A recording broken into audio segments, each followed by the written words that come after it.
Holidays-nale, அது நம்ம GT Holidays தான். GT Holidays, South India's #1 travel brand. தேசிய ஜனநாயக கூட்டணி முதலமைச்சர் வேட்பாளர் எடப்பாடி பழனிசாமி தான் என தமிழக பாஜக தலைவர் நயினார் நாகேந்திரன் தெரிவித்துள்ளார். அதனை காண்போம். இதுல எங்களுக்கு மதிப்புக்குரிய இபிஎஸ் அவர்கள் முதலமைச்சர். அப்ப புரிஞ்சதுல உங்களுக்கு அவர் முதலமைச்சர். அமைச்சர்கள் யாரா வருவாங்க? அது வருவாங்களா? அதிமுக மட்டும் வருவாங்க. அது தேர்தல் முடியணும். தேர்தல் முடிஞ்சு வெற்றி பெறணும். யாரெல்லாம் வெற்றி பெற்றுக்கான்னு தெரியும். இப்பவே அமைச்சர்னு எப்படி சொல்ல முடியும்? பாஜக வெற்றி பெற்றால் அமைச்சர் ஆவாங்களா? அது அப்புறம் பார்ப்போம்.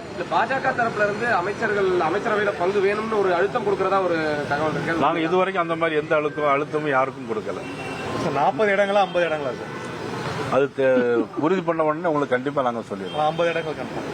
அது எப்படி நீங்க சொல்றது இல்ல, அது நாங்க முடிவு பண்ணிடுவோம்.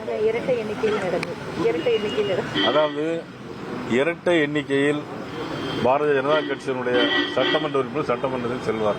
99 வரைக்கும் இருக்குது. 11 இருக்கு, 20 இருக்கு. கம்மியா கேட்பீங்களா? 20 இருக்கு, 30 இருக்கு. கம்மியா கேட்கறது நான் சொல்லல, நீங்க கேட்கறதுக்கான நான் பதில் சொன்னேன். இப்ப அமித்ஷா அவர்கள் இங்க இருந்து போகக்கூடிய தலைவர்கள் அதிமுக வட்டத்துக்கு இருக்கக்கூடியவங்க, அதிமுக இருந்தவங்க இப்ப தொடர்ந்து செஞ்சுட்டு இருக்காங்க. அது வர வச்சு அழுத்தம் கொடுக்குறாங்க அப்படிங்கிற மாதிரியான ஒரு கருத்து இங்க இருந்து பேசிட்டு இருக்காங்க. நீங்க ஏன் அப்படிலாம் தவறா நினைக்கிறீங்க? மொத்தம் பேசுனா அழுத்தம் கொடுக்கறதுன்னு எங்க கருத்து அப்படி ஒண்ணு இல்லல்ல. இன்னைக்கு நம்ம 2 பேரும் சந்திச்சு பேசுறோம். நீங்க அழுத்தம் கொடுத்து கேள்வி கேட்டு நான் பதில் சொல்லல, நீங்களா கேள்வி கேட்க நானா பதில் சொல்றேன்.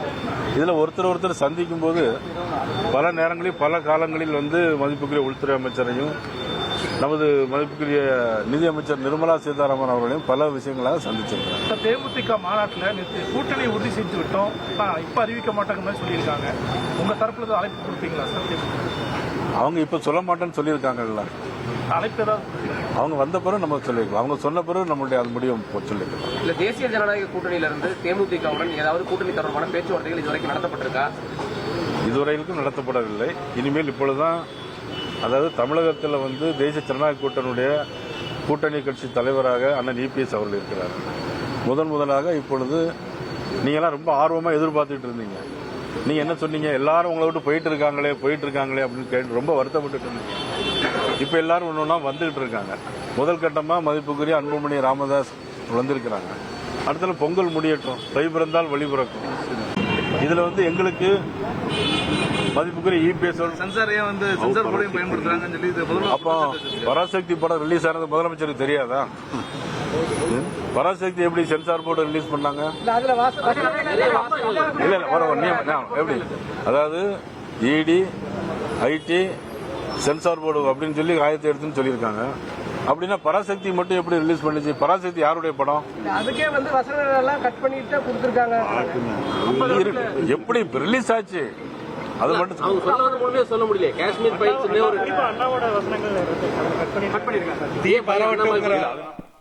Holidays-nale, அது நம்ம GT Holidays தான். GT Holidays, South India's #1 travel brand.